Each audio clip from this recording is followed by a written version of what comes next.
চৈতন্যের সঙ্গে তুলনা করলেন কার? তুলনা করেছিলেন হেমশয়ে অতি গোরা সুমধুর হাস্যথরা জগজন নয়নে আনন্দ। শ্রী গৌরাঙ্গের আনন্দের মূর্তি দর্শন করে এই জগজনার নয়নে যেন আনন্দ আর ধরে না। আনন্দ হয় রে, এই জগতে সকল জীবের অন্তরে আনন্দ হয় বাবা, ওই আনন্দের মূর্তি দর্শন করে।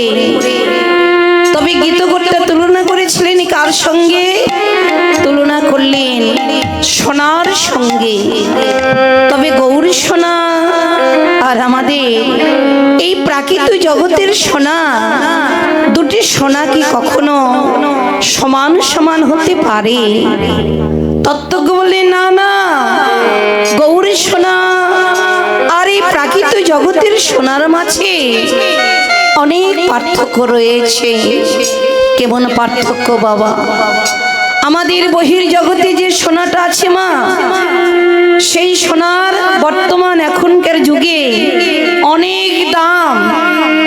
কিন্তু দামি হলেও কি হবে, ওই সোনাকে স্বর্ণকারেরা শুধু শুধু গোলাইতে পারে না। সোনাকে গোলাইতে হলে ওই সোনার মাঝে কিছু সোহাগা দিতে হয়। সোনা আর সোহাগাই যখন একত্রিত করে অনলে যখন তাপ দেয়, সোনা তখন আপনায় আপনি গলে যায়, গলে যায়। তাহলে প্রাকৃত জগতের সোনা গলে সোহাগা পেলে, কিন্তু আমার গৌর সোনা তবে কোন সোহাগাই গলে? বলে হরি বাবা, যদি এই পার্থিব জগতের মাঝে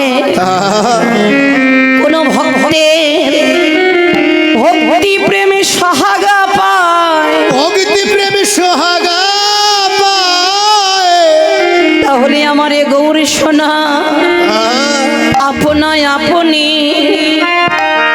যেন গলি যায়।